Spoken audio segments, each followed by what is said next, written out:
O programa está oficialmente aberto. Hoje, dia 12 de agosto de 2025, você está no canal Cuesta Verde Jornalismo de Verdade. Você gostaria de ter um bar? Sim, de ser o dono de um boteco? Ou para você que já é do ramo, apenas mudar de endereço? Talvez adquirir mais um estabelecimento gastronômico para o seu império? Bem, o Naldos Bar está à venda. Sim, o meu amigo Naldo quer se aposentar e por isso está vendendo o seu bar. Bar que fica em um ponto privilegiado na divisa entre Santos e São Vicente, junto aos tambores. Com um detalhe, por se tratar de um estabelecimento tradicional, você estará adquirindo mais do que um bar. Estará adquirindo uma história. Logo, entre em contato com o Cuesta que eu faço o meio de campo entre você e o Naldo.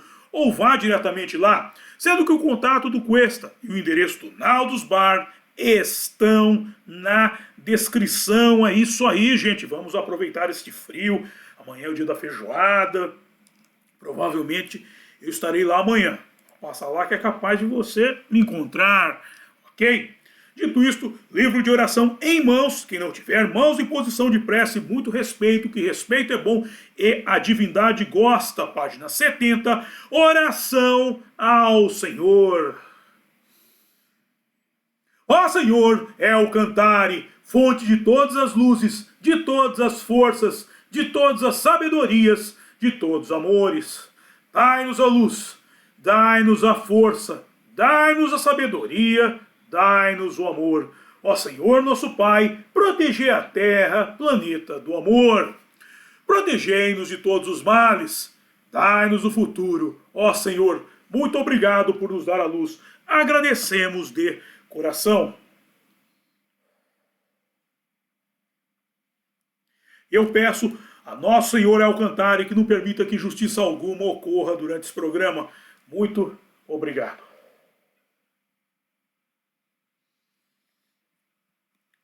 Ok, gente, ok. Estamos retornando ao estudo na palavra do livro aqui, As Leis do Inferno, do nosso querido mestre Ryuho Okawa. E o estudo de hoje, nós vamos dar início ao capítulo 3. Eu quero fazer uma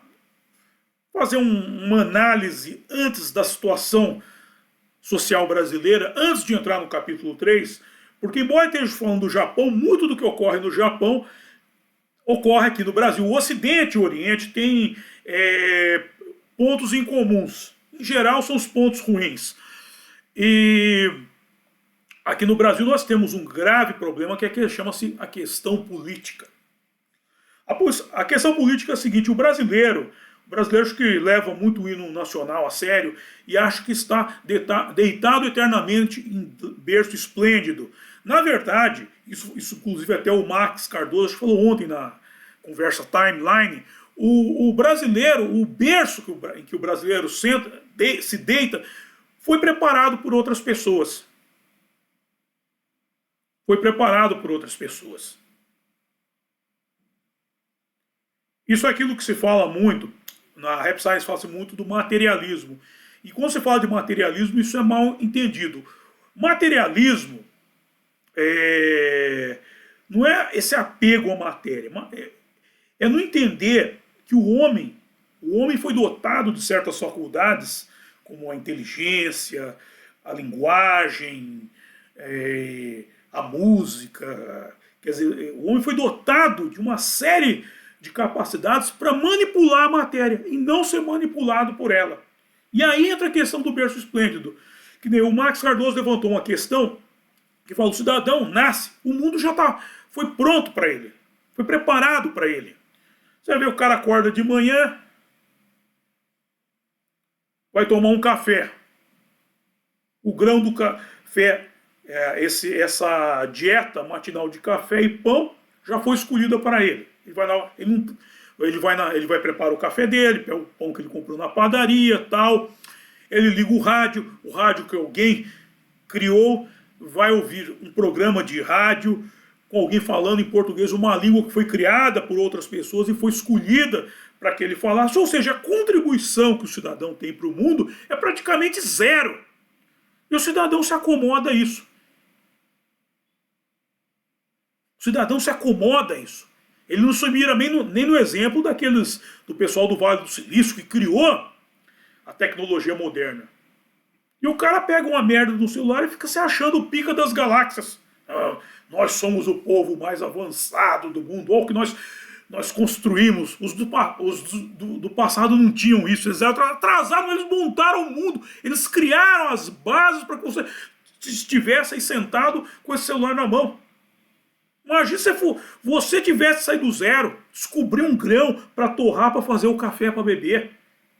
Ter água encanada para receber a água em casa, não ter que procurar um poço. Ter que fazer fogo para se aquecer. Vai no fogão, aperta lá, tem micro-ondas, tem tudo. Ou seja, a contribuição das pessoas é praticamente zero. Eu estou lendo esse livro aqui, ó. O Polímata, ó, de Peter Burke, de Leonardo da Vinci a Susan Sontag. Os polímatas, eles influíram muito nesse mundo em que você vive. O tecido social que já está pronto para te cobrir no frio, para te cobrir um pouco mais leve no calor, para você pendurar uma rede e deitar sobre ele. Essas pessoas aqui que fizeram a trama desse tecido social. E qual que é a contribuição que você e que outras pessoas têm para o futuro? Praticamente zero. E isso chega o quê? Na política. Na política, e nós vamos tratar disso agora. Vamos para o estudo da palavra, e aí na sequência a gente conversa.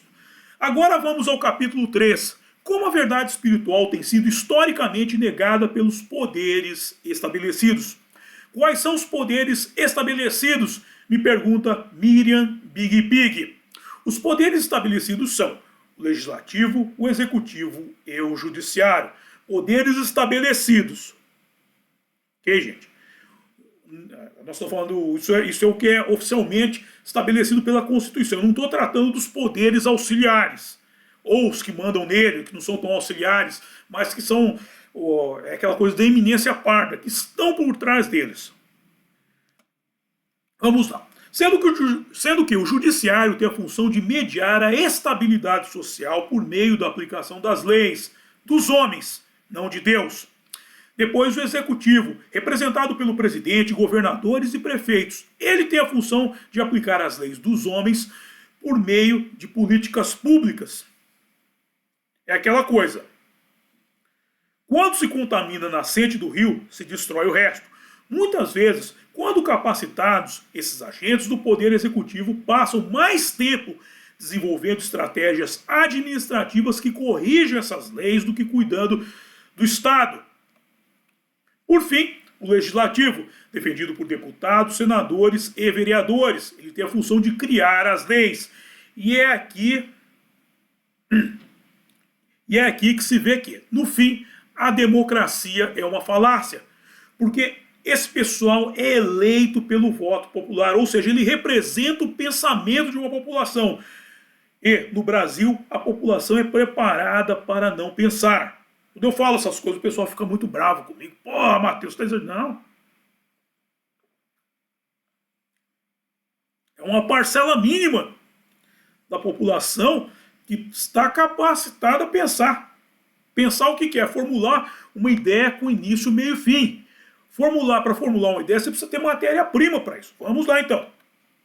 No programa Regras para Erradicar os Radicais, Convicção por R$ 1,99, cujo link está na descrição, eu citei um artigo da Câmara Brasileira do Livro em que se lê que a edição 2024 da mais completa e aprofundada pesquisa sobre os hábitos de leitura do brasileiro foi lançada com informação de que nos últimos 4 anos, isso 2020 a 2024, houve uma redução de 6,7 milhões de leitores no país. Pela primeira vez, na série histórica da pesquisa, a proporção de não leitores é maior do que a de leitores na população brasileira. 53% das pessoas não leram nem parte de um livro, impresso ou digital, ou de qualquer gênero, incluindo didáticos, bíblia e religiosos, nos 3 meses anteriores à pesquisa. Ou seja, o fato de o Brasil ainda existir é um fenômeno. Por quê? Se os legisladores são eleitos por gente tão ignorante, a pergunta é, como é que eles ainda não acabaram com esse país? Como é que esse país ainda existe? Eles estão fazendo tudo para acabar com esse país. E o país até que está resistindo. O povo aqui é teimoso. É que aqui, a incompetência é tanta que até para implantar desgraças como o comunismo, o Brasil hoje é um país comunista. Até para isso eles são ruins. E isso é o que mantém a sociedade brasileira ainda de pé. Por incrível que pareça. Então a gente tem que entender sempre que a questão política está entranhada naquilo que eu comecei a tratar, aquilo que eu falei no começo. Eu falei dos polímatas. Por exemplo, eles que mudaram, foram responsáveis por boa parte do tecido social que está aí. As pessoas acomodadas eternamente em berço esplêndido, essa acomodação faz com que elas deleguem a sua autoridade para terceiros. Na verdade, são os políticos. E elas esperam que os políticos resolvam os problemas da vida delas. Eu sou conservador, como todo mundo sabe. Eu sou militante de direita. E eu vejo na direita o pessoal preocupado com a eleição de 26. Não, 26 nós vamos eleger um congresso com maioria conservadora, senado... Cara, meu, para de ser trouxa, cara. É você que tem... Cuidar da política agora. As pessoas, isso é manipular a matéria. Isso é exercer poder. Poder é capacidade de influenciar as pessoas. Nós aqui de fora exerceremos poder influenciando os políticos lá dentro. O problema é que os políticos não levam o povo a sério. Por quê? Porque eles são parte da ignorância desse povo. Você vê, o povo não lê. Não tem matéria-prima para trabalhar, para formular uma linha de pensamento. O que é uma linha de pensamento? É desenvolver uma ideia com início, meio e fim. Depois aplicar essa ideia, ver se essa ideia é aplicável. Depois volta para a prancheta. Vamos reparar uns pontos aqui e ali. Vamos ver se essa ideia pode ser reparada, se ela pode sobreviver. Não, a gente descarta. Vamos para outras ideias. Não é para... Isso o pessoal tem que ter leitura. Para isso que serve leitura, para entregar informação na mente das pessoas. Não, mas as pessoas esperam a informação deglutida pelos terceiros. Tem a eminência parda que manda desses políticos, que são as elites, e a linha auxiliar, que é o quê? O consórcio. Mas vamos avançar um pouco no texto para a gente discutir isso mais à frente. De volta às leis do inferno, muitas das principais religiões de hoje também foram perseguidas no passado. Isso ocorre porque as religiões que trabalham para mudar o senso de valores, presta atenção nisso aqui que o Mestre Okal escreveu. Isso ocorre porque as religiões que trabalham para mudar o senso de valores fundamental das pessoas sempre entram em choque com os poderes existentes ou estabelecidos. Daí quando eu falo da lei de Deus, nós deveríamos seguir a lei de Deus. Não a lei dos homens. Claro, tem que ter as leis dos homens, tem, porque as leis dos homens são moldadas a cenários de adaptação a cenários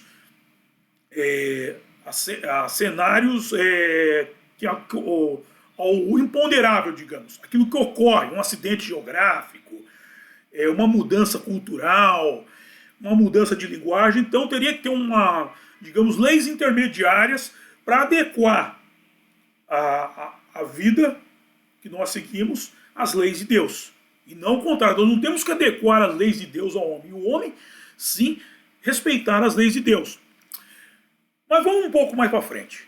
Imagine o seguinte cenário. Um grupo de cavaleiros templários modernos, montados em Harley Davidson, chegando a Brasília, com a proposta de tomar o poder não pela força, mas pelo esvaziamento do poder estabelecido, com a oferta de um novo estilo de vida, uma vida contemplativa, longe dos grandes centros e pautada pelas leis de Deus, e propõe um êxodo, um novo êxodo, para uma terra que não foi prometida nem negada, e distante de tudo o que é conhecido. O que aconteceria? O Supremo Tribunal Federal diria que são golpistas e os submeteria a um julgamento sem o devido processo legal. O que o governo faz hoje? Qualquer um. O que o Supremo faz hoje? Qualquer um que se oponha a esse grupo que está no poder é chamado de golpista e submetido ao julgamento do seu devido processo legal, com o papo de que estão atentando contra o Estado democrático de direito. Isso acontece por quê? Eu vou falar isso depois, mas já vou adiantar aqui. A democracia é uma falácia. O sistema de três poderes, a ideia é aquele jogo pedra, papel e tesoura, sabe? Como chamam de. Que tem o nome japonês de Jockey Pô. Pedra, papel e tesoura, né? Tesoura. Não, o papel cobra a pedra. A pedra quebra a tesoura e a tesoura corta o papel, lembra? O sistema de poder estabelecido de poder é isso, é um jockey pô administrativo para o país. Teoricamente, isso seria legal que os poderes se equilibrariam. Contudo, quando um mesmo sistema ideológico governa, se a gente tivesse em cada um desses setores 50% para cada lado, de direita e esquerda, só para dar um exemplo, aí sim a gente teria democracia. Agora, quando um grupo só controla todo esses três poderes, aí dá nisso aí que nós estamos vendo. Esse autoritarismo. Ou seja, se aparecessem os cavaleiros templários modernos, as Harrison, vão para Brasília e fosse para os centros urbanos, vão todo mundo para o mato, como até já se aventurou uma época a falar. Eu acho que é uma opção de vida. Eu sou a favor de mudanças de estilo de vida. Eu acho que ir para o mato, viver uma vida contemplativa, fazer a própria comida, tudo é um negócio legal.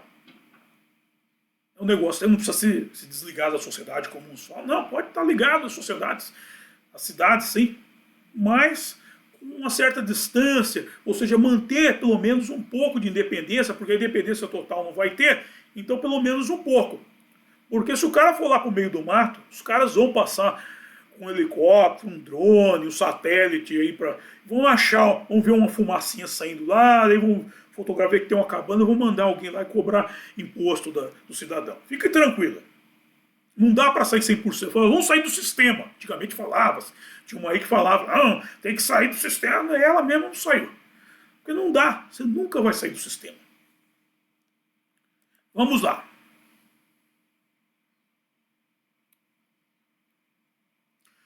Ou seja, a manutenção desses poderes é e sempre será perpetrada por meio da força, sendo que a força é exercida em vários estágios.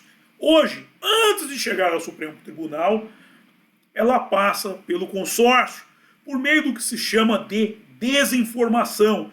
A desinformação ocorre, como falava o professor Olavo de Carvalho, quando as duas forças que deveriam ser antagônicas, ao seu modo, lutam contra o mesmo inimigo. Essa é a famigerada estratégia das tesouras.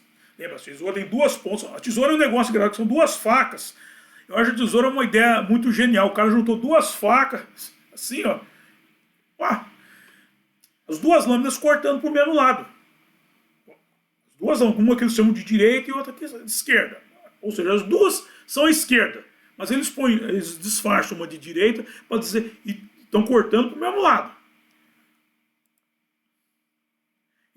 Essa é a famigerada estratégia das tesouras, como ocorria na época em que o PT acusava o PSDB de representar a direita. E o PSDB, que nunca disse que sim ou que não, se contrapunha com uma plataforma política calcada no socialismo fabiano. E como isso é feito na seara da religião? Me pergunta Miriam Big Pig. Questão da Miriam Big Pig. Como isso chega na seara da religião? Falaremos no próximo programa. Mas a questão é essa. No fim, o conceito de democracia é uma grande falácia. Por dois pontos. Democracia seria o quê? A vontade da maioria. O que eles fazem? Eles atentam contra a democracia, contra a maioria, ou seria a democracia, eles atentam contra a maioria através do sistema educacional, como o Olavo de Carvalho falava, eles tomaram as escolas, pondo método Paulo Freire, ou seja, não ensina o pessoal a pensar. Depois, eles avançam para o consórcio, que é a mídia, e isso começa a gerar fenômenos como, por exemplo, essa questão das pessoas não leem, não buscarem uma leitura. Eu não estou nem falando da qualidade da leitura, é ler pelo menos. Os caras não lêem nem um terço de um livro. Pega o livro, lê, olha a capa, já li. Ah, você lê o livro, li uns 100 livros. Leu a capa, lê o livro inteiro, entendeu a leitura, ou seja... por quê? Porque isso é passado na escola. Tanto é que na escola o que é? O moleque vai de castigo e eles mandam o moleque ler um livro. E isso acaba afetando a seara política, porque você produz políticos ruins, e políticos ruins criam leis ruins, e por aí vai. E são facilmente dominados pela elite.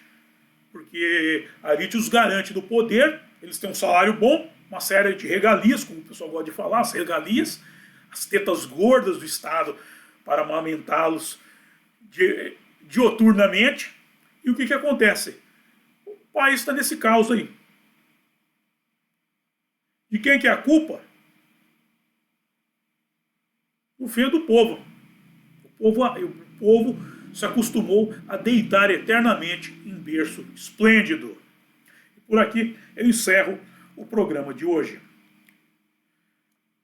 Dito isto, vamos para a hora de passar o chapéu, que é a hora que eu mais gosto, e a hora em que eu ganho uma graninha, que vocês mais gostam também, que é a hora que vocês ajudam o Cuesta a se superar. O Cuesta supera a todos, gente. Esse canal aqui é foda, meu.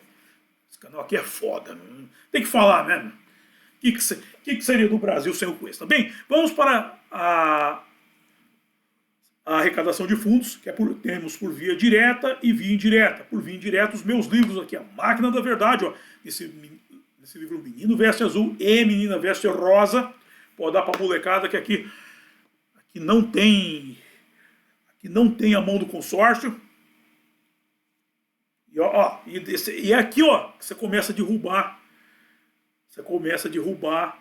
o sistema, porque eu escrevi isso aqui para a molecada pegar gosto por leitura. Pegando gosto por leitura, a molecada agora começa a receber matéria-prima e trabalhar e formular pensamentos.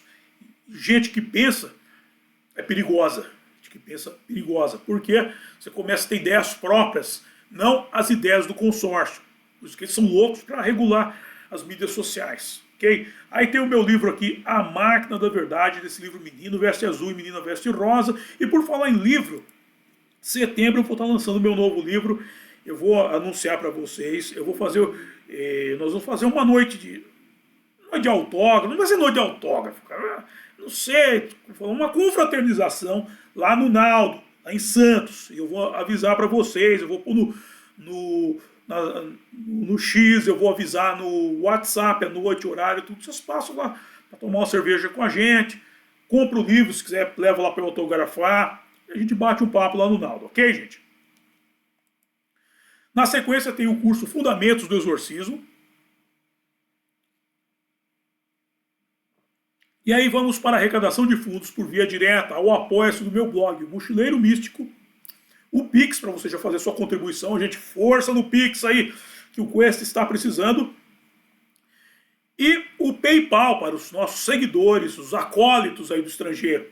Na sequência temos o link da boutique do Quest para você comprar a sua beca de conservador. Com letras de Mateus, o meu álbum de rock em parceria com meu amigo Renato Pop. E Regras para Erradicar os Radicais, Convicção por R$ 1,99. Eu falei... Eu fiz esse programa analisando por que a convicção das pessoas é por R$ 1,99. E uma das coisas é essa, falta de matéria-prima, gente. Sem matéria-prima, você não alimenta a mente. A mente é que nem um músculo. Você tem que alimentar dá proteína para ele, e ela tem que exercitar para ela ficar forte. Se você não exercita a mente, ela fica fraca. Ela fica fraca. Pessoas fracas dependem de pessoas fortes. Mentes fracas dependem de mentes fortes. Ok? Aí temos o grupo do Cuesta no Facebook, por enquanto. O grupo do Cuesta no X, o Pravda Conservador. E o grupo do Cuesta no WhatsApp. Gente, entrem no WhatsApp, que é o canal onde eu tenho mais rápido de comunicação entre nós. Inclusive, até estou falando do lançamento do livro, eu vou passar por lá os dados, hein, gente? Também por lá os dados, ok? Aí na sequência temos Naldos Bar, o ponto de encontro dos acólitos, gente. Aí o endereço, provavelmente amanhã estarei lá na hora do almoço. Não for amanhã na quinta, mas eu quero amanhã para comer aquela feijoada com aquela réstia de coentro. Ok? E atenção, atenção Denilson, todos os carros, próximo evento. Os Segredos do Mundo Espiritual, por Ryonosuke Akutagawa, o Fio da Aranha, começa a entardecer no Nirvana, no sábado, dia 16 de agosto de 2025, às 6 horas da tarde. Às 18 horas, do sábado, dia 16 de agosto de 2025, às 18 horas, Os Segredos do Mundo Espiritual, por Ryonosuke Akutagawa, o Fio da Aranha, começa a entardecer no Nirvana. Dito isto, quero agradecer a todos vocês que acompanharam e até a próxima. Bye!